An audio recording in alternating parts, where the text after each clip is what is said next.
mga ate ko, so ngayon may gagawin tayong makeup challenge kasi may nagre-request nito. Actually, 2 beses na siya nag-comment and pagbibigyan natin. Sabi niya, ate, do your makeup. Pero yung gagamitin mo na pang blend is kutsara. Ano ba yun ate ha? Hindi ko alam kung makakapag-blend to, pero tatry natin. Alam niyo, kahit anong ipa-challenge niyo sa akin, hindi ko kayo aatrasan. Opo. First is naglalagay ako ng moisturizer and gagamitin ko na tong kutsara. Hala, lamig! Pag ganyan lang siya. O, diba, nakakapag-blend din naman siya. Anyway, patuyuin muna natin tong moisturizer. Tuyo na siya. And maglalagay na tayo ng foundation. Hala. Tingnan natin. Gaganyan-ganyan lang natin siya. In fairness, ang ganda din niya. Pang blend. Ayusin lang natin dito. Kita nyo yan? Ang ganda. Hindi ko walang kahirap-hirap. Napaka-basic naman ng challenge na yan, ate, oh. Diba? Tingnan nyo. Next is blush. Dot. Okay na yan. Blend na natin. Tingnan nyo. Diba? Ang basic lang niya i-blend.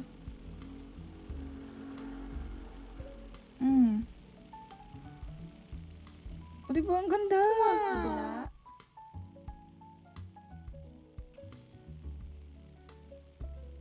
Ang ganda ng lapat, oh. Tingnan mo, te. Diba? Walang kahirap-hirap. Alam mo, next time, gawin mong mahirap para mahirapan naman ako. Hindi ka magkaganon. Baka mamaya hindi mo yan magawa eh. Sinasabi ko sa'yo, ate. Alam nyo, hindi ko alam kung paano ako magkikilay. Paano ba ako magkikilay? Help! Hindi ko talaga alam, promise. Alam ko na. Meron ako ditong... Meron ako ditong eyebrow cream and gaganon-ganon ko na lang siya. Oops.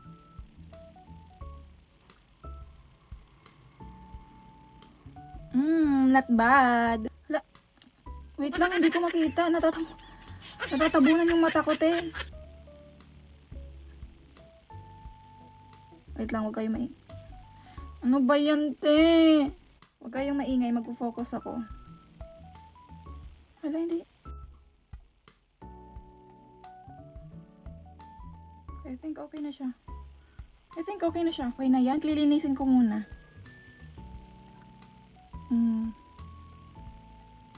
Okay na yan.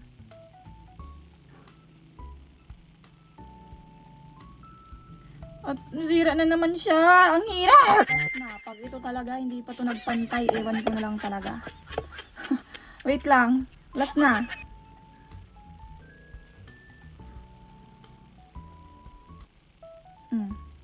Wait lang. Ate, binibilisan ko kasi ang haba na tong video na to. Okay na yan. Okay na yan. Pa-powder na tayo and gamitin ko tong loose powder from Get Ready With Me. Gaganyan ko muna sa kamay ko and gaganyan ko. Diba? At least kagawa ka ng paraan.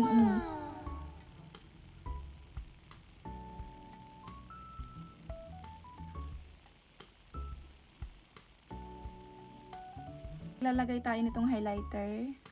And gamitin natin tong lipstick from Maangge. And dito ko muna siya i-ano.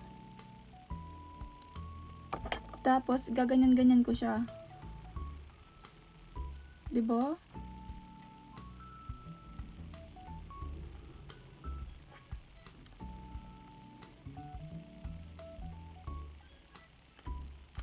Kunti pa.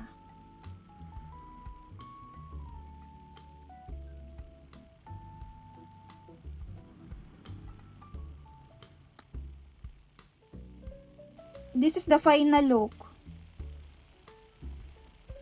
Ang ganda, aminin mo. Not bad, diba? If may mga challenge kayo, i-comment nyo na lang dito sa post ko. And, yun lang. Thank you for watching. Bye-bye!